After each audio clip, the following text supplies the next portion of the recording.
Todo junto. Hola Iván, ¿qué tal? Gloria, ¿cómo estás? Bien, ¿y tú? ¿Todo bien? Bien. No sabía que estabas con el pelo de ese color. Te vi el sábado, online. ¿Estabas con ese pelo? Estoy pasando de rojo a rosa para regresar a rubio, poquito a poco. Mira, qué bien, qué bien. Bueno, qué bueno hablar con vos, Gloria. ¿Dónde estás? Qué bueno eso del exterior, estar al aire libre. En mi casa, en Ciudad de México. Uy, qué bien. Mirá, qué gris que está todo, ¿no? Sí, No hay bastante. No, justo ahorita se acaba de ir el sol. En las mañanas está más asoleado. Bueno. Gloria, le estaba contando a los que se estaban uniendo ahí, digo, qué orgullo, qué bueno que charlemos. Sos una mente brillante, digo, a nivel hispanoamericano ya, bueno, a nivel internacional, porque has estado en Estados Unidos. Estuviste en Australia, te agarró la cuarentena en Australia, de hecho, ¿no? Sí, me agarró. Qué bien lo que has hecho, qué bien tu trabajo, cómo creció tu carrera, ¿no? Desde aquel discurso. Pero, viste, como dicen algunos, lo importante no es llegar, sino mantenerse. Y vos, digamos, te has mantenido activa, creciendo, tocando diferentes temas, ¿no? Genial, me parece muy bueno. Gracias. Pues sí, o sea, creo que eso lo aprendí desde el mundo de la música, ¿no? Ves que los artistas siempre se están reinventando, no por tener un disco, bueno, lo que se conoce como los One Hit Wonders, ¿no? Eso también le puede pasar a cualquiera, pero creo que yo, al haber recibido como que ese apoyo de Latinoamérica de decir, hey, lo que estás diciendo importa y está interesante, me forzó a mí también, o me incentivó, mejor dicho, porque no fue forzado, fue mi voluntad, el seguir irrumpiendo en otros campos, seguir avanzando en las ideas de la libertad, y creo que hay tanto por hacer que lo que hace falta es seguir haciendo y seguir comunicando. Está bueno eso que decís de los músicos. Hablando con mi amigo y tu amigo Iván Kachanowski, siempre discutíamos, ¿no? Digamos, ¿qué es de nuestra carrera? ¿Qué haremos? Y pensábamos, bueno, acá esto es como, y yo le decía, esto es como ser músico. Nosotros tenemos que hacer buenos temas, tenemos que escribir buenos artículos, tenemos que hacer buenos libros, y después nos van a llamar y nos van a pedir que demos una charla, etcétera, y bueno, y más o menos así haremos nuestra vida. Así que es muy loco porque pensamos parecido en ese sentido también. De cómo hay que reinventarse y evolucionar. Pero te voy a volver a felicitar porque la verdad que vi el sábado el debate entre vos, estaba María Martí del lado liberal y había dos exponentes, digamos, socialistas, y el debate era sobre feminismo y capitalismo, ¿no? Es decir, si el capitalismo oprime a las mujeres, que es algo que está como bastante de moda y muchos repiten y muchos están dispuestos a afirmar que eso es así. Y la verdad que me parecieron muy buenos tus argumentos en contra de esto. Creo que uno de los puntos fundamentales de tu argumento era, a ver, hay una situación en donde la mujer tiene un rol que por ahí a algunas no les gusta en esta sociedad. Bueno, puede ser, pero si eso es así, tiene que ver con cuestiones ancestrales, culturales, de muy larga data. Y a lo sumo el capitalismo las ha derribado esas barreras. Si algo hay que decirle al capitalismo es que ha ayudado a la mujer. Así que, pero bueno, contame o revivime un poco ese debate que estuvo tan bueno y que creo que pusiste argumentos tan serios y rigurosos a favor del capitalismo y de la mujer también, ¿no? Sí, definitivamente opresión o un patriarcado y digamos, anulación de la mujer ha habido a lo largo de la historia, no por un mercado. De hecho, donde ha habido mercado y a ese mercado no le ha importado que seas mujer y esa mujer se pueda independizar y pueda comerciar y pueda tener artículos que le faciliten la vida, sobre todo el rol de madre, que era el rol que tradicionalmente siempre han tenido las mujeres, pues te ibas emancipando de ese patriarcado y esa opresión que viene de hecho desde el Estado. O sea, cuando el Imperio Romano decide hacer esta alianza que para mí es bastante desafortunada entre catolicismo e Imperio Romano, y ese catolicismo pasa a España, y es España quien conquista Latinoamérica, que es nuestra región, se importa esa sumisión de la mujer, donde la mujer no tenía derecho al voto, derecho a la propiedad privada, ni siquiera derecho a casarse o a decidir cuándo tener hijos. Y conforme el mercado fue avanzando desde toallas sanitarias, tampones, pastillas anticonceptivas, lavadoras, maquillaje, oportunidades de crecimiento para que la mujer se pudiese volver música, intelectual, artista, ingeniera, publicista, doctora, pues la mujer se fue emancipando y decir entonces, ok, ¿cómo yo quiero ser? Y lo que vemos en estas feministas marxistas, que encima en el caso de una de ellas tiene esa contradicción porque odia al patriarcado, pero es católica.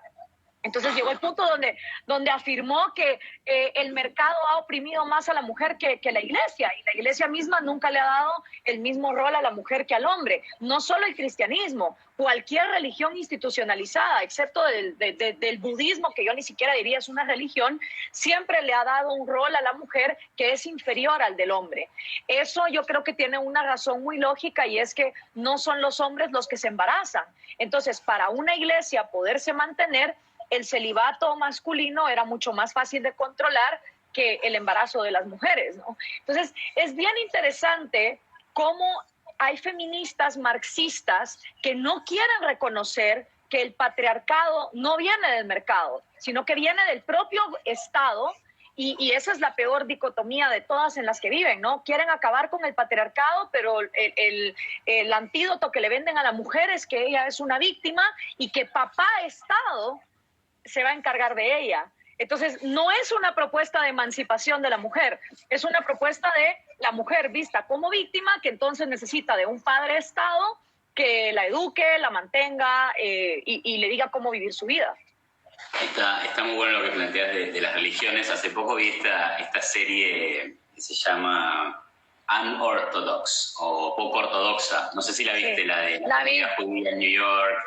Y bueno, ese sería como el caso más extremo, ¿no? De una religión que ya prácticamente a la mujer la pone en un lugar que, citando las palabras de otra actriz de esa misma serie, es una especie de máquina reproductora de bebés. Algo que se mete después en nuestros debates sobre el aborto, que bueno, no me gustaría tocarlo ese, pero bueno, igual si querés, digamos, lo podemos charlar, pero es interesante ese rol a la mujer y cómo la religión, es verdad, no lo había pensado, pero al escucharte a vos y al recordar esa serie, digo, es cierto, tiene mucho cierto. Ahora, ¿a qué le llamamos patriarcado?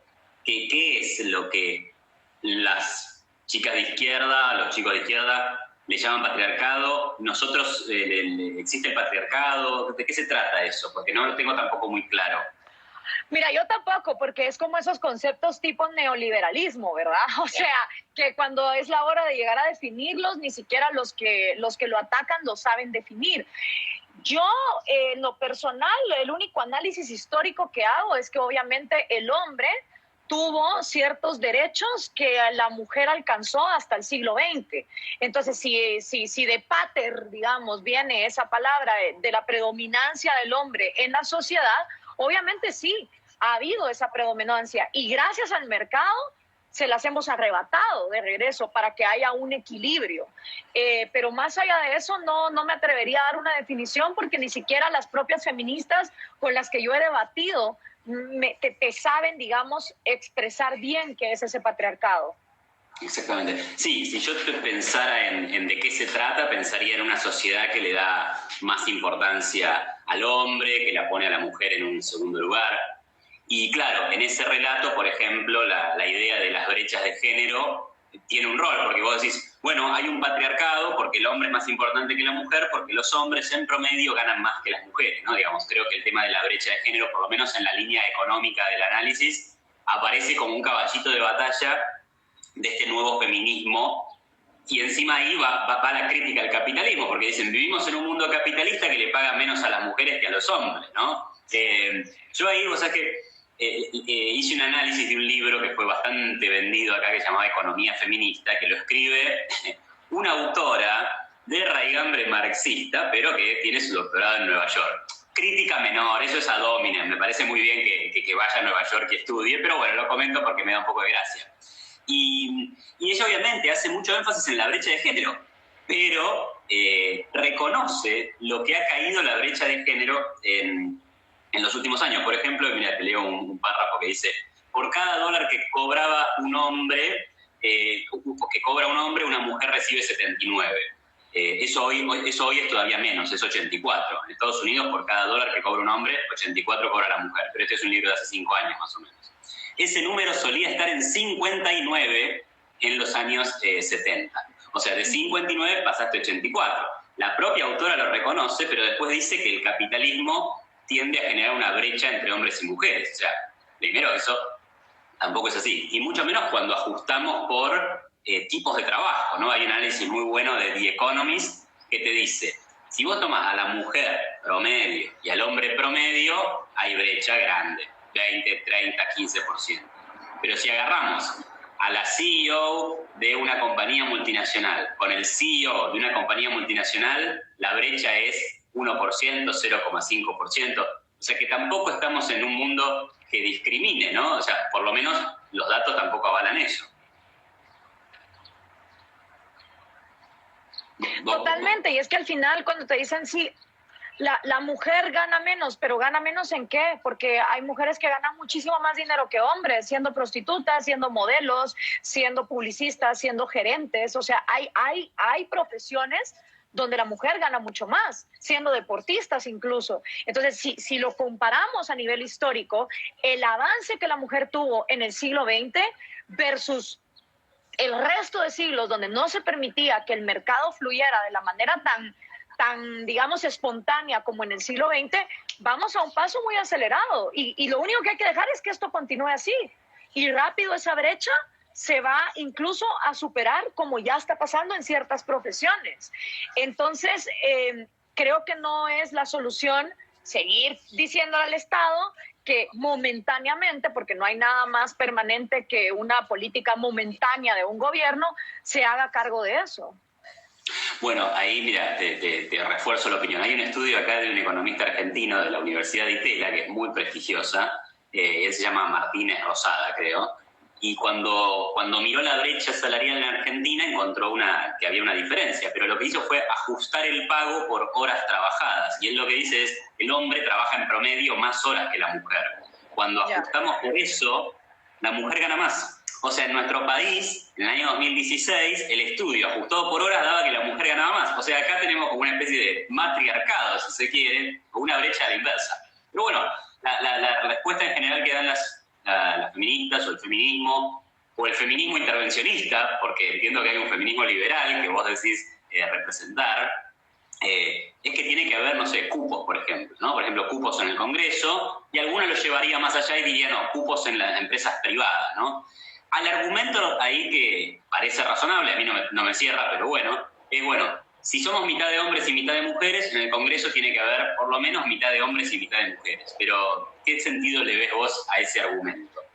Ninguno, porque el problema es que si seguimos discriminando por cosas que no escogimos desde que nacimos, es decir, nosotros no escogimos nacer mujeres ni hombres, no escogimos nuestro color de piel, no escogimos a nuestros padres. Si seguimos en esta sociedad premiando a la gente por las cosas que no escogieron, no las vamos a premiar por lo que realmente sí podemos escoger, que son nuestras decisiones. Y eso es lo que nos da mérito. A mí, ¿de qué me sirve tener sentadas a 50 mujeres solo porque tienen ovarios si las 50 son marxistas? Y por eso me encantó cuando tú tuiteaste esa frase mía que yo dije, a ver, o sea, es que porque sean mujeres no quieren decir que van a representar mis intereses. Prefiero tener hombres transexuales o tener hombres o hombres gays en el Congreso que sean libertarios a tener 50 mujeres marxistas que no me van a representar en nada respecto de mis ideas. Entonces el problema está, y no solo eso, venís y decís, ok, cuotas para mujeres, ajá, pero mujeres blancas no, porque esas son unas privilegiadas. Entonces tenemos que ir a mujeres negras, y si es negra con indígena, pero con un abuelo judío, entonces es otra categoría de mujer explotada. Entonces, el círculo de victimización o el listado de dónde va cada quien en esta carrera, de quién es más víctima de quién, es interminable y se vuelve completamente absurdo. Sí. Está bueno eso de la víctima, ¿no? Porque en definitiva sí, estamos permanentemente buscando grupos que han sido víctimas de algo en el pasado y hay que reivindicarlo con un cupo o con lo que se llama affirmative action, que es una discriminación positiva y demás. Claro. Pero claro, la raigambre de esto es, y vos lo vas a súper entender y suscribir, supongo, porque te gusta mucho Ayn Rand, es un enfoque colectivista. Es decir, juzgamos a las personas por el colectivo de pertenencia y no juzgamos por su mérito individual. Mérito en un sentido absolutamente amplio, ¿no? Porque es difícil definir el mérito también. Pero bueno, lo individual en este caso sería, a ver, yo voto a mi representante, no sé, porque es un libertario, lo voto, perfecto, no sé si es mujer, hombre, mujer transexual o lo que sea. Pero bueno, está esa cosa y de ahí viene también, me parece, esa crítica tan encendida de la derecha contra el feminismo, acusándolo directamente de marxista. Todo feminismo es marxista, ¿no? Bueno, ¿qué opinas sobre eso? ¿Cómo ves el tema colectivismo versus individualismo ahí? Y después si consideras que puede haber un feminismo liberal, o no es una contradicción en términos. Mira, no lo veo como una contradicción porque puede haber indigenismo liberal, puede haber homosexualidad liberal, ¿me entiendes? O sea, el punto es, si somos individuos y queremos defender nuestros derechos a la vida, a la libertad y la propiedad privada, nos enfrentamos ante una realidad. Y es que la izquierda marxista, al no poder seguir defendiendo el comunismo económico, ha tomado ciertas banderas que son el feminismo, el ecologismo, la comunidad LGTB. Se disfrazan de este buenismo de soy ecologista y feminista y te acepto con tu libertad sexual. Y está la derecha rancia conservadora que no quiere tocar esos temas. Entonces, si no viene una alternativa liberal a decir, no, sí, está bien, vamos a hablar de feminismo.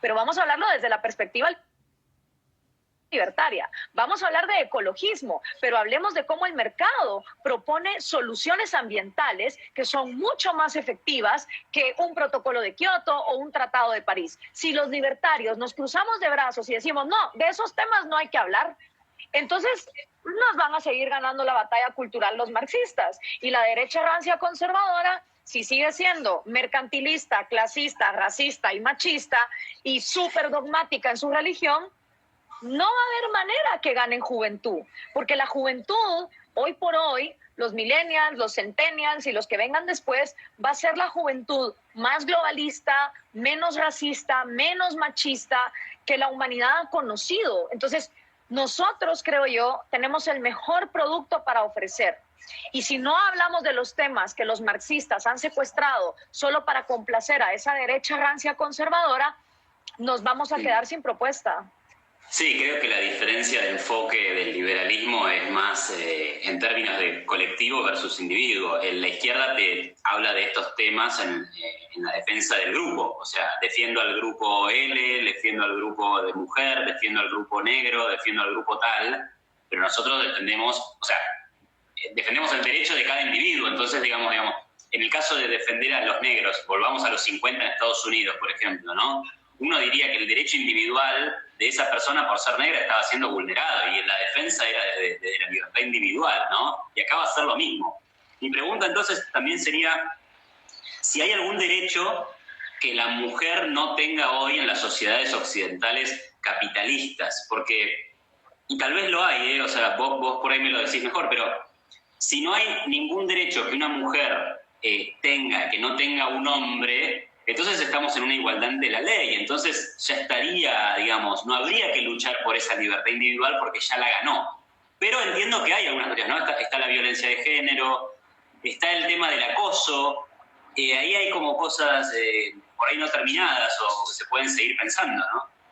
Mira, totalmente de acuerdo. Y aparte, o sea, el problema es que no hay igualdad ante la ley. Entonces, no es lo mismo que vos seas una mujer indígena pobre enfrentándote a un juicio donde supuestamente te están acusando de un robo, a que seas una mujer blanca de la alta sociedad de una ciudad a la que la están acusando de shoplifting en una tienda.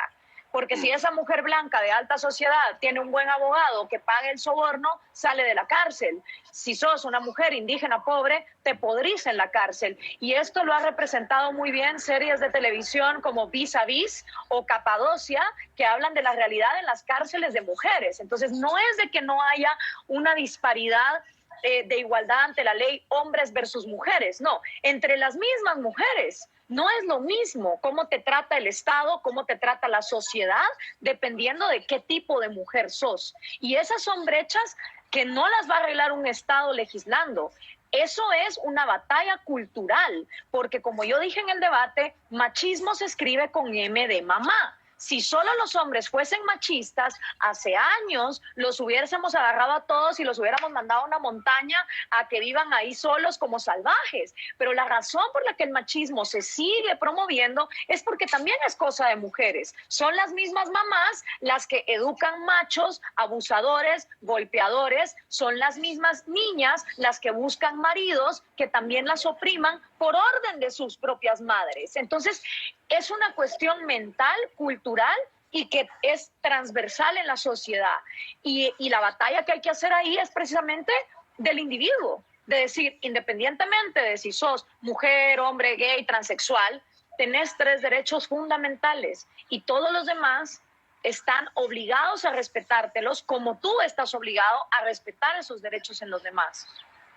Sí, buenísimo, sí, y lo decías también en el debate, ¿no? Hay una cuestión de violencia tal vez machista o violencia contra la mujer, no por ser mujer, diría, es violencia doméstica, tiene un montón de causas más complejas que simplemente de, odian a las mujeres, no creo que pase por ahí, pero hay un montón de cuestiones más complejas. Existe la violencia hoy como existía antes, tal vez hoy sea menos, lo que pasa es que está más visibilizada, como le dicen, o es más visible. Pero claro, tampoco, eso es imposible de achacar al capitalismo, ¿no? O sea, la violencia intrafamiliar, si se quiere, para quitarle la cuestión feminista, existe desde hace muchísimos años. Y estoy seguro que era mucho peor antes. O sea, esa es una tesis que no tengo. Seguro que era peor antes, porque nadie lo hablaba, porque estaba más naturalizado.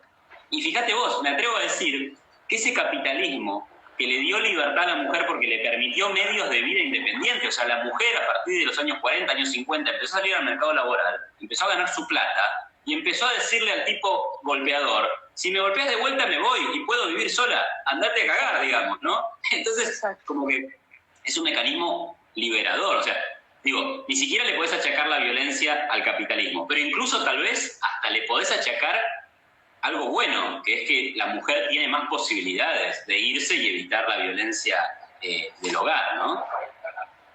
Totalmente de acuerdo. O sea, y sí es verdad que yo conozco muchas mujeres que no se divorcian porque en los 12 años que han estado con el marido, 15, nunca han trabajado. Y el pánico que les da es, no es de que sean víctimas de violencia, es que ya no quieren al tipo, pero no invirtieron en ser ellas agentes independientes económicos, no porque el Estado no se los permitiera, sino por la comodidad de que el hombre las mantuviera. Y a la hora de que se quieren ir, no saben ni por dónde empezar. Eso las mantiene más ahí. Pero sí que es verdad que cuando sos víctima de violencia, lo mejor que te puede pasar es conseguir un trabajo. Yo me acuerdo una vez en la radio, me llamó un chico de 16 años y me dijo, Gloria, soy gay. Mis papás murieron en un accidente, yo vivo con mis abuelos, ellos son de escasos recursos y pues escuchándote en la radio tengo ganas de salir del closet y decirles que soy gay. El problema es que ellos son súper religiosos y probablemente me van a echar de la casa. Entonces le dije, espérate, ahorita tu principal problema no es que eres gay. Tu principal problema es que si te echan a la calle, no tienes a dónde ir a vivir. Entonces vas a hacer esto, pero lo vas a hacer de manera inteligente. Vamos a poner qué viene primero. Y la economía siempre viene primero, antes de la emancipación. No te podés emancipar sin propiedad privada. Entonces le dije, conseguite un trabajo, ahorra un poco de plata y cuando ya más o menos tengas para poderte ir, vas con tus abuelos. Y quién sabe, o sea, capaz que te llevas la sorpresa de que tu abuela sí te acepta, tu abuelo no, o los dos te aceptan, o ninguno de los dos, pero ya tenés a dónde ir. Entonces, eso es lo fundamental, entender que la economía es humanidad. Sí, no, desde ya. Y además eso te da seguridad. O sea, tenés un lugar donde pararte. O sea, es seguridad física, digo, no, es psicológica también, ¿no? Sentir que no necesitas. Ok, no me aceptan ustedes porque soy gay. Bueno, me aceptarán. En mi trabajo ya me aceptan para empezar, ¿no? Y me va a aceptar el tipo al que le paga el alquiler, porque le voy a pagar el alquiler. Y bueno, y listo, y ya está, y empezamos. Obviamente, es difícil, es muy duro y es un tema para muchísima gente. Pero bueno, tener la posibilidad del sustento, obviamente que es fantástico y es un gran paso. Gloria, creo que muchos pensarán que estoy hablando con la máxima representante del liberprogresismo. Uy, sí. Y más con este pelo. Sí, claro. Esto es una cumbre de liberprogresistas, ¿no? Hay mucha gente de derecha o de nueva derecha que habla de los liberprogres. Nosotros seríamos funcionales a la izquierda y vamos a generar el futuro comunismo. ¿Qué opinas de este nuevo concepto del liberprogresismo? Mira, el problema es que hay gente que porque se leyó un tuit de Milei o una conferencia tuya o vio un post mío en Facebook ya se dicen libertarios. Y señores, hay mucho homework que hacer, hay mucho que leer antes de uno saber lo que es el libertarianismo. De hecho, yo por ahí tengo la enciclopedia del libertarianismo, que es un tratado que se hizo hace 10 años, donde están todos los posibles temas y las diferentes posturas liberales respecto de cada tema. Si vos te vas a la enciclopedia del libertarianismo, en vez de encontrar un dogma donde se diga todos los libertarios piensan iguales, porque aquí no somos colectivistas, esos son otros, te encontrás que, por ejemplo, en entradas como la legalización de las drogas o la legalización del aborto, hay distintos matices y se puede, como libertario, tanto estar a favor como estar en contra. Lo que sí no he encontrado en ningún texto libertario, y espero, si alguien lo tiene de regreso, es decir que los libertarios se pueden oponer a la libertad de amar al individuo que tú quieras. No he encontrado ni en Rand, ni en Hayek, ni en Bastiat, ni en Mises, ni en Adam Smith, ni en ningún libertario algún pasaje que diga que para ser libertario tú tienes que oponerte a la libertad de amar de las personas, es decir, oponerte a la homosexualidad o a la bisexualidad o a la diferente diversidad sexual. No lo he encontrado. Ahora, respecto del aborto, la legalización de las drogas, la enciclopedia es clarísima y te dice, los libertarios pueden estar a favor de legalizar el aborto como en contra, igual en el tema de las drogas. Entonces, la gente que nos llama liberprogres, me encantaría que primero se volviesen estudiosos del libertarianismo, porque creo que están hablando desde la más estúpida ignorancia. No conozco un solo libertario que pida subsidios estatales para ningún grupo en específico, ni tampoco para subsidiar proyectos de vida, ni tampoco para subsidiar industrias, desde la industria petrolera hasta los bancos, pero pasando también como mercados como la marihuana o el aborto. Mira, muy interesante, muy interesante. Yo diría también, si hay liberprogres, bueno, hay liberfachos, porque ya que van a denominar liberprogre, hay liberfachos, pero sobre todo hay libertruchos y liberchantas, porque justamente, ¿no? Esta idea que es muy contradictoria con el propio liberalismo, porque el liberalismo, como hablábamos antes, tiene que ver con el respeto al individuo por su característica individual, no por su pertenencia a un grupo determinado, como puede ser, por ejemplo, el de ser transexual o el de ser homosexual. Pero ahí, y la verdad que yo tengo que caer en lo que he leído, y yo no sé si esto es representativo de toda la nueva derecha que existe en el mundo, o en Latinoamérica, o en Hispanoamérica. Entonces yo hablo por el libro negro de la nueva izquierda, por ejemplo, y la parte que escribe Nicolás Márquez. Entonces, ahora después, resulta que en las redes sociales me encuentro con un montón de repetidores del discurso. Entonces, seguramente hable por una porción considerable de los que se consideran de derecha, que en algunas cosas de economía van a coincidir conmigo, con vos y con otros liberales. Pero acá se ponen un poco extraño, ¿no? Y Márquez habla de este homosexualismo. Y como decías vos, parecen que quieren atacar a un lobby gay que está pidiendo subsidios, ¿no? Subsidio al transexual, en fin. O al gay, no sé qué subsidio habrá se pedirá para los hombres homosexuales o para las mujeres lesbianas. Pero después resulta que cuando uno lee, es un ataque a la condición de ser o a la decisión o a la libertad de amar a otros, ¿no? Es muy gracioso porque Márquez dice, nuestra lucha no es contra el homosexual, sino contra el homosexualismo. Y vos nunca encontrás una definición de qué es el homosexualismo. No existe eso. Dice, no es contra el homosexual, siempre y cuando en prudencia y discreción mantenga en su vida privada una intimidad homosexual.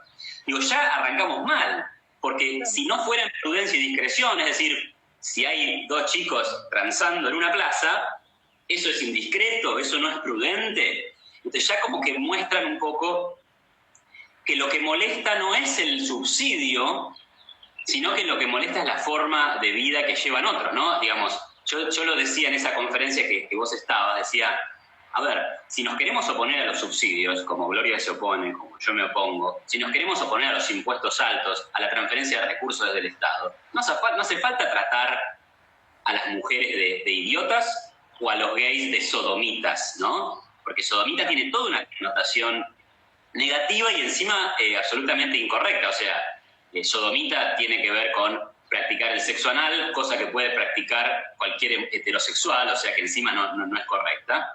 Y mucho menos antinatural, que pensaba hace un tiempo.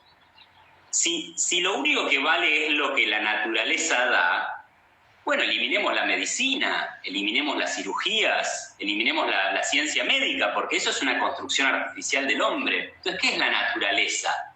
Adán y Eva. Bueno, para un ateo no existieron ni siquiera, ¿no? Pero ¿qué es la naturaleza? El león y la leona. Bueno, claro. Viven los animales, ¿no?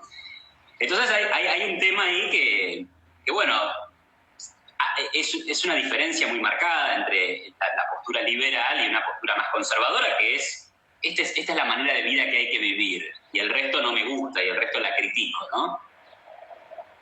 Y eso de libertario no tiene absolutamente nada, porque de hecho es bastante colectivista, es volver a todos igualitos, todos como una maquinita, todos tienen que pensar igual que Laje, todos tienen que ser igual que Márquez, todos vamos a odiar a los gays, y de verdad, ¿qué es la naturaleza? Lo que se da en la realidad, lo que existe, lo tangible, y en la realidad existe hasta un punto erógeno, productor de orgasmos en el ano masculino, porque está ahí, porque las mujeres son multiorgásmicas. O sea, esa es la naturaleza. La naturaleza también nos dice que en un montón de especies hay homosexualidad.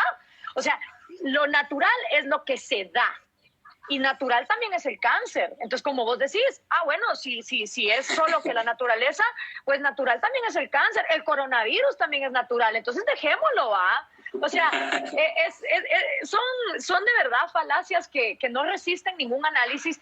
Y yo te digo, o sea, que se escriban los libros que sean. Yo jamás censuraría la literatura por muy subnormal que sea. Una vez en Argentina, y por ahí lo tengo, de hecho, que la Gypsy la vez pasada estaba empezando a comérselo, un libro que niega el holocausto, lo cual me parece, o sea, un desperdicio total. Pero jamás vendría yo a censurar un libro. Entonces, que Márquez, Laje y quien quieran escriban las barrabasadas que quieran en contra de quien quieran, me parece genial. Solo no le pongan el título de libertario, porque como les digo, no existe en ningún lugar de la literatura libertaria un pasaje que diga que los libertarios nos tenemos que oponer a la libertad que cada individuo tiene de amar a quien quiera y de acostarse con quien quiera, siempre que sea un acuerdo voluntario y consensuado por ambas partes o todas las involucradas. Entonces, ese es mi único punto.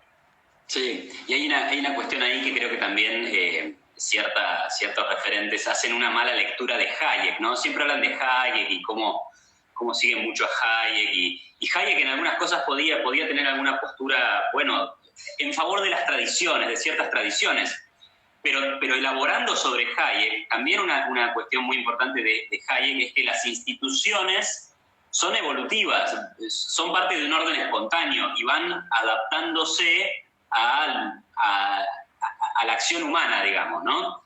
Y alguien que ha escrito en este sentido es un economista norteamericano que se llama Horowitz, y dice, la familia es una institución social que se va adaptando. Entonces, pensar que la familia es un concepto estanco, que tiene que ser mamá, papá, hijos, es no reconocer esa idea hayekiana de que la familia es una institución que evoluciona y se va adaptando al tiempo. Y si el tiempo da que hoy cada persona puede adquirir su sustento en el mercado, bueno, va a formar la familia que le guste, más allá de que esa familia no sea heterosexual y no sea mamá, papá, nene y nena. Y no, bueno, será la que sea, la que surja, porque ya no es necesario tener ese vínculo como sustento económico como lo fue en el pasado, ¿no? Y eso me parece súper interesante. Bueno, y ahora en Centroamérica, que vos estás más en la zona de Centroamérica, sé que se aprobó el matrimonio, bueno, llamado igualitario, el matrimonio homosexual, en Costa Rica. Sería el primer país, yo no sé si en México eso es legal, ¿no? En México también, y ahora en Costa Rica, pero acuérdate que México va por estados. Entonces, Ciudad de México, por ejemplo, también el tema del aborto, por ejemplo, en Ciudad de México es legal, pero en el resto del país hay en la mayor parte no. Creo que pasa lo mismo con el matrimonio gay. Sí, pero ahora en Ticolandia ya se aprobó el matrimonio gay, sí.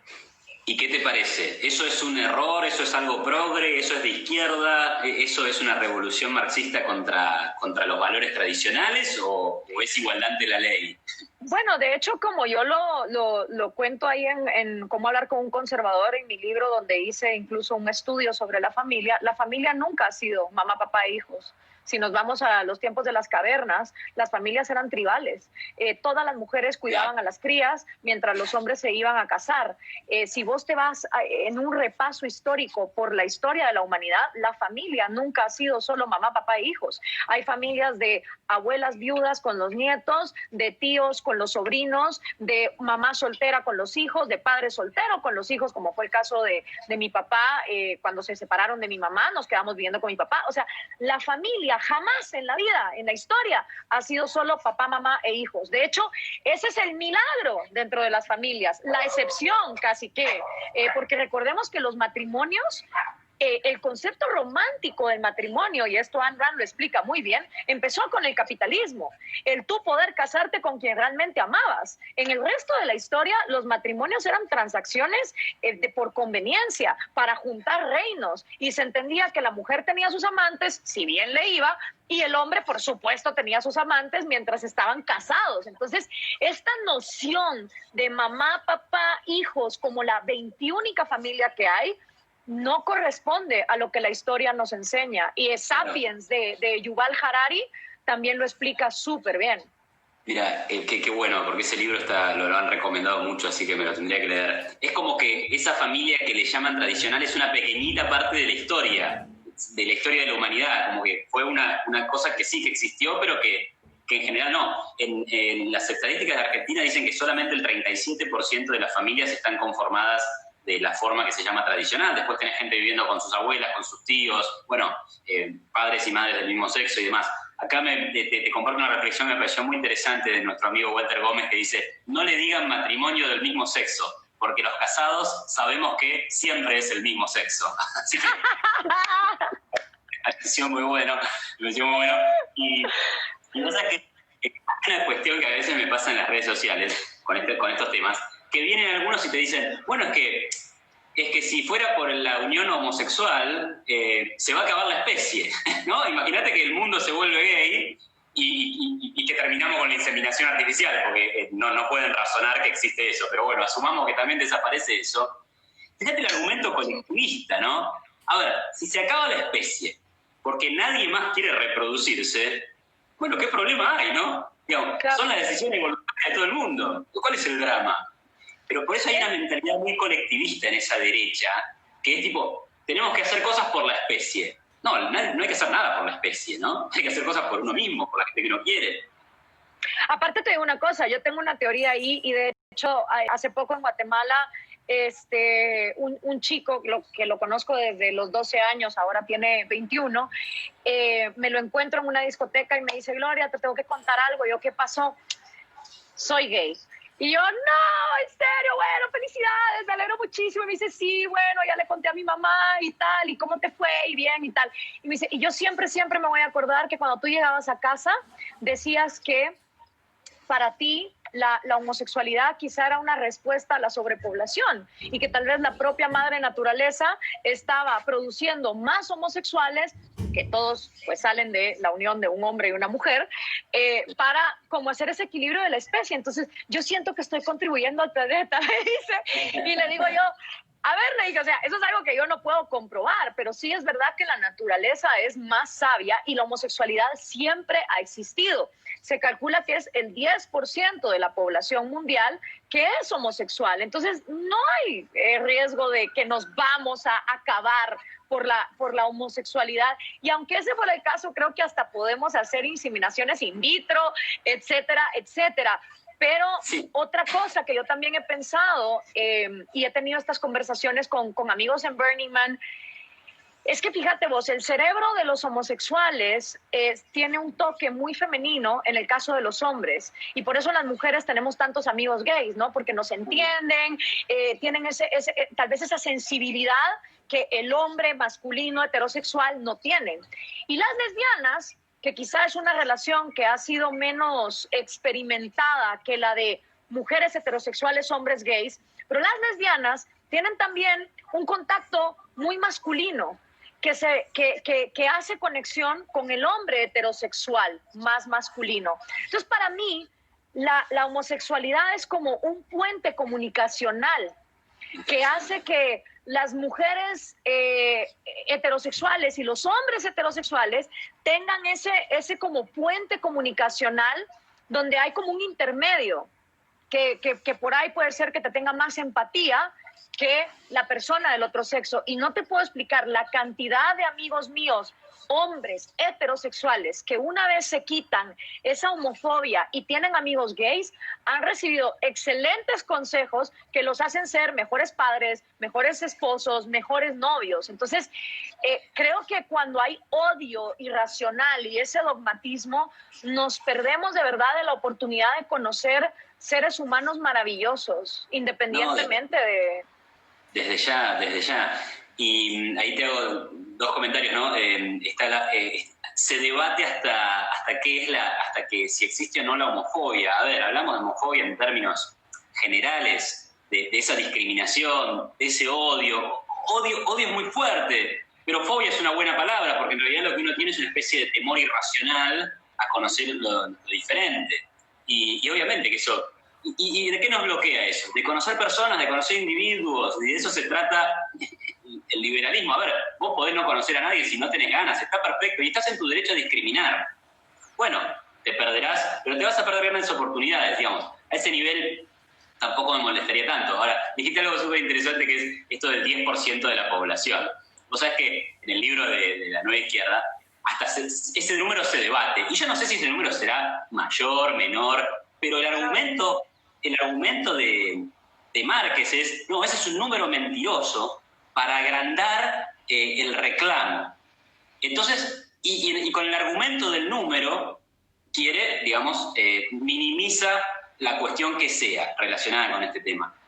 Pero esto es tan ridículo como lo que hacen los kirchneristas con los liberales, ¿no? Ah, ustedes que son liberales no representan a nadie, ustedes son el 2% de este país, me los cargo a todos. Digamos, pero ustedes no se supone que son liberales, muchachos. ¿Cómo van a hacer estos argumentos ridículos sobre el número de gente que eso no es de un color u otro, ¿no?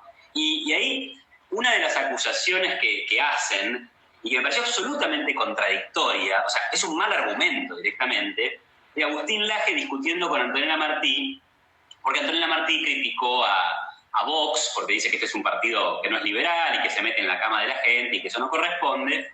Y Laje, en uno de los argumentos, le dice, no, ustedes están a favor de la adopción homosexual y el único garante de la adopción homoparental es el Estado. Por tanto, ustedes son estatistas. Pero fíjate vos que es ridículo ese argumento, porque hoy por hoy, el garante de las otras adopciones, es decir, de la única adopción que hay en muchos países en donde no se permite la adopción homoparental, es el Estado. O sea que el Estado te gusta cuando deja adoptar héteros, exacto, pero acusás de estatista al que dice que en realidad tendría que dejar adoptar homosexuales también. Entonces, es absolutamente ridículo, no se sostiene esa afirmación. Entonces, por eso digo, al final ustedes son estatistas cuando les gusta el contenido, y si no, no. A diferencia de nosotros somos liberales, nosotros queremos iguales derechos para todos. ¿Qué pensás de eso? Después tengo una idea más que te quiero. Eso es cabal eso es lo que, por eso yo arranco cómo hablar con un conservador hablando de los lobos conservadores disfrazados de libertarios, porque al final, sí, soy libertario, estoy a favor del libre mercado, excepto cuando es el mercado de las drogas, de la prostitución, del aborto, de la venta de órganos, ahí esos mercados, si no. Soy libertario, pero me opongo a igualdad de derechos. Por ejemplo, no quiero que los homosexuales se casen ni tampoco pueden adoptar niños. Entonces, al final, esa derecha conservadora rancia es estatista, es mercantilista y utiliza al Estado para avanzar en una agenda del que ellos llaman la única buena moral o la manera moral de vivir que es de acuerdo a sus dogmas, que no está basada en ninguna racionalidad y que es su manera de imponerle a los demás. Esta es la única forma de vivir. Y está perfecto que existan. A mí me parece genial. Solo llámense como lo que son. Derecha conservadora. ¿Qué pasa? Que esa etiqueta ya no vende después de que el socialismo del siglo XXI arrasó con Latinoamérica. Pues jódanse. O sea, si eso es lo que quieren promover, háganlo, pero no sean hipócritas. Porque como les repito, si se van a llamar libertarios, vayan a leer libertarianismo. Y cuando me puedan demostrar que para ser libertario hay que ser homofóbico, hay que estar en contra de legalizar el aborto, de legalizar las drogas, de la adopción homoparental, con mucho gusto yo voy a ser la primera en dejar de utilizar el término. El que tenga dudas sobre ese tema del narcotráfico, porque veo que alguno pregunta ahí, vaya y lea lo que Milton Friedman escribía sobre el tema de drogas. Milton Friedman no se lo puede acusar de ser de izquierda, aunque algunos libertarios lo han dicho, pero bueno, qué sé yo. Bueno, y vos sabés que una cuestión más con este tema de la adopción como parental, que me suelen decir es, no, bueno, es que vos tenés que pensar en el bienestar del niño, porque en realidad no es un fetiche de los padres, hay que pensar en los derechos del niño. Primero que ninguna declaración de derechos del niño dice que el nene tiene que tener, o la nena tiene que tener padre y madre, sino que tiene derecho a tener una crianza y una familia. Y segundo, que no hay estudios en journals específicos de medicina y de psicología que avalen que los padres, que la conformación sexual de los padres tenga una influencia negativa en sus hijos. O sea, lo determinante de la salud mental del niño son el afecto, la contención, el dinero que tenga la familia, o sea, si estás en una buena posición socioeconómica. Es decir, yo en esa conferencia que vos estabas dije, finalmente lo que importa no es si tu familia es gay, sino si te contiene y te quiere. Y la verdad que no me había leído todo este tipo de estudios, ¿no? Pero finalmente me avalan. Lo mío fue una intuición, realmente fue una intuición, fue un decir por algo que yo sospechaba, pero está absolutamente probado en la medicina y en la psicología que eso es así. Entonces la verdad que ni siquiera hay un fundamento como para decir esto no va, no le des chicos para adoptar a parejas homosexuales. Además de que es una cuestión colectivista, porque vos no podés decir, no, vos, María Estela, no podés adoptar por ser lesbiana, porque eso es colectivista, claro, como vos perteneces al colectivo lesbiano, no, pero ni siquiera es eso, ni siquiera, además de eso, no habría ningún problema para el adoptado de ser hijo de María, ¿no? Entonces, se cae, son malos argumentos, no están razonando bien, no tienen a la ciencia de su lado, cosa que tanto le fascina a cierta derecha, ¿no? Esto de tener a la ciencia de su lado. Ahora, igualmente, no sé qué pensás de eso, pero también te quería preguntar cómo lo ves. En términos de política, me parece que la discusión es más difícil. O sea, yo me considero una persona de las ideas, una persona que escribe, un pensador independiente. No hago política, partidaria por lo menos. Ahora, si hiciera política partidaria, diría, bueno, pero no te pelees tanto con los conservadores, porque en definitiva ellos están en contra de la izquierda, ¿no? Entonces, ¿qué hacemos ahí? Ahí es más difícil, me parece. No, fíjate vos de que también analizando históricamente, cada vez que los liberales han cometido el error de decir, bueno, me voy a aliar con la derecha conservadora para ganar elecciones, paramos súper jodidos, porque usan nuestra plataforma para ganar las elecciones, porque claro, nuestras ideas son las buenas. O sea, mira el Partido Libertario Español, Vox, Ciudadanos, hasta el PSOE, Podemos y el PP han cogido, claro, cherry picking, ¿no? Lo que a cada quien le interesa de la agenda del Partido Libertario. ¿Por qué? Porque vende. Pero cuando la derecha conservadora ya gana las elecciones, a la agenda libertaria la engaveta y siguen gobernando con ese mercantilismo estatal donde muchas veces es tan rancio y tan corrupto que luego la gente se va a votar, pues como pasó en Venezuela con Hugo Chávez o lo que pasó en tu país con los Kirchner. O sea, la derecha conservadora nos hace un pésimo trabajo. Y hoy, todavía en el siglo XX te decía yo, bueno, ok, formar un partido es difícil y darte a conocer. Pero Iván, hoy por hoy tenemos las redes sociales, o sea, solo acá tenemos, ¿qué? 600 personas escuchándonos. Podemos formar nuestras propias plataformas políticas libertarias, empezando de cero, sin necesidad de casarnos con gente que aborrece la libertad individual y que la económica. Porque mira el ejemplo de Chile. Axel lo describe súper bien en la fatal arrogancia o ignorancia. Sí, ya me estaba confundiendo. Sí, él lo dice, o sea, pero la derecha abandonó la batalla cultural y por eso Chile, pues, décadas después, tiene una Camila Vallejo y tiene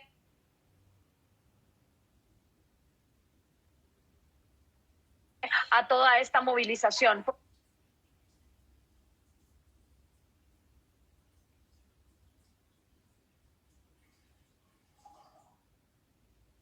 Porque si no haces esa batalla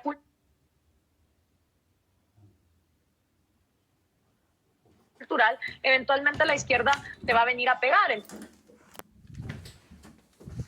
Entonces, creo que los libertarios no tenemos que ocuparnos de seguir haciendo alianzas con la derecha conservadora. Tenemos que, como buenos defensores de la libre competencia que somos, competir con nuestras ideas y con un proyecto como por ejemplo el que yo propuse para Guatemala en mi campaña presidencial. Si tú te vas a cualquier partido guatemalteco, tanto de izquierda como de derecha, o bueno, sin ideología, porque la verdad es que en Guatemala los partidos son agencias marketineras creadoras de caudillos, no tienen ideas, les da igual, ves a un tipo tirándose en unas elecciones con el Partido Verde, después se va con el Demócrata Cristiano, no hay ideología, pero en fin, tú te vas con mi proyecto de 15 puntos a cualquier partido de derecha en Guatemala y no te lo van a topar. Entonces, ¿para qué quiero yo aliarme con gente así? Si al final no se van a hacer las cosas que se tienen que hacer. Pero sos consciente que ese es un camino de más largo plazo, ¿no? Eso lleva mucho tiempo, me parece, ¿no? Y ahí creo que está un poco el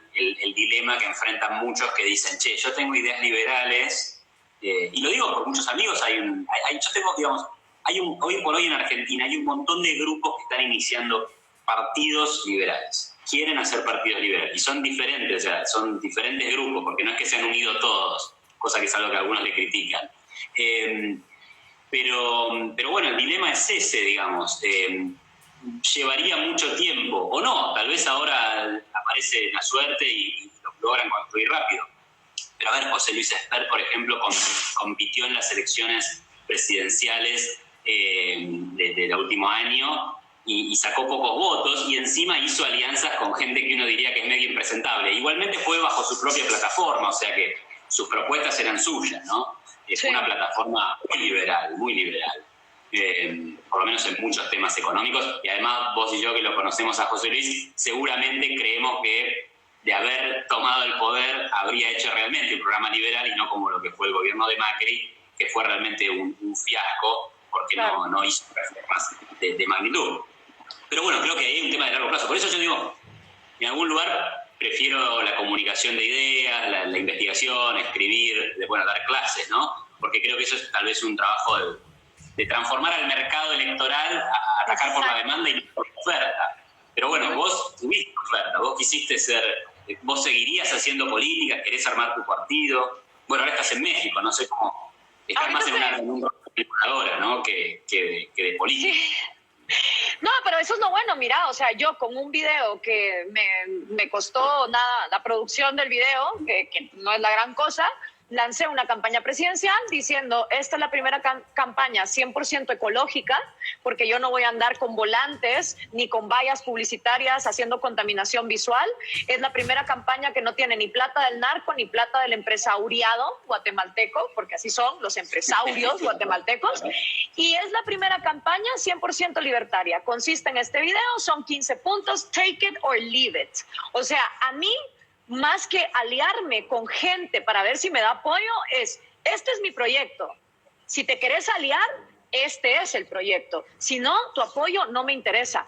Si así puedo llegar a la presidencia de Guatemala, después de que llevo más de 15 años haciendo batalla cultural, precisamente para que esa demanda tenga nuevas ideas, porque de qué te sirve ofrecer un producto que nadie lo quiere votar, no te sirve de nada. Pero yo llevo de hacer radio en Guatemala desde que tengo 19 años, dando a conocer las ideas en diferentes radios de diferentes públicos, desde la 949, que la escuchan los fresitas cool, hasta la Mega o la Red Deportiva, que era más de un pueblo más, digamos, de clase BC, lo que llaman hasta en los anuncios comerciales. Entonces, si vos has hecho un trabajo consistente en divulgar las ideas, creo que te ganás el derecho de presentar tu proyecto político. Y el que se quiera unir a tu proyecto político, bienvenido sea. Pero eso de seguir prostituyendo el proyecto de acuerdo a quién se una es lo que no ha funcionado. De hecho, en Argentina, ustedes tuvieron el Partido Liberal Libertario y fue un fracaso por eso. Porque se unieron un montón y no se ponían de acuerdo en cuál iba a ser la agenda a seguir. Mira, sí, es verdad, bueno, conoces a varios de ellos, yo conozco a muchos que fundaron eso, pero no sabía de esos pormenores. Pero bueno, Gloria, nos está quedando poco tiempo, entonces te quiero hacer una pregunta final. ¿Sos optimista? ¿Cómo ves el futuro de nuestras ideas y de la libertad de la gente, sobre todo? Porque es algo que me preocupa, especialmente en esta situación de pánico generalizado con esta epidemia que hay dando vueltas, ¿no? Pues mira, como liberales y libertarios que somos, la única forma de ser optimistas ante el futuro es sabiendo que el futuro es nuestra responsabilidad y el futuro va a ser lo que nosotros hagamos con él. Ahora, sí te digo, yo creo que todo momento de crisis es una gran oportunidad de cambio y yo creo que también nos merecemos, los que queremos libertad total, nos merecemos tener un proyecto propio.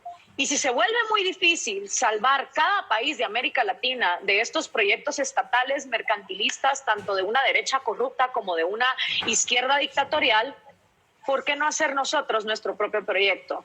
Y que nos den un pedazo, no, ni que nos den, comprar, construir, ver así como la isla de Dubái, hacer nuestro propio proyecto. O sea, si este continente ha aguantado sin decir ni pío y hasta aplaudiendo que un tipo secuestrara una isla y volviera a todos los ciudadanos de esa isla sus esclavos personales y durante 60 años a este continente le ha valido madres que esa situación esté ocurriendo, ¿por qué no podemos los libertarios tener nuestra propia isla o nuestro propio territorio donde el gobierno esté limitado a seguridad y justicia, separado absolutamente de la economía, de la educación y de la religión? ¿Por qué no? ¿Por qué sí se vale tener una isla de esclavos y no podemos tener un territorio de gente libre? O sea, así de optimista soy. En vez de estar gastando pólvora en zanates, como decimos en Guatemala, tratando de cambiar a gente que quiere seguir viviendo de esclava, vámonos a vivir los que queremos ser libres a un territorio donde podamos emprender nuestra vida como la queramos vivir. O sea, ¿por qué no? Si igual todo se va a acabar con el coronavirus y ya estamos en el apocalipsis, se vale soñar, ¿no?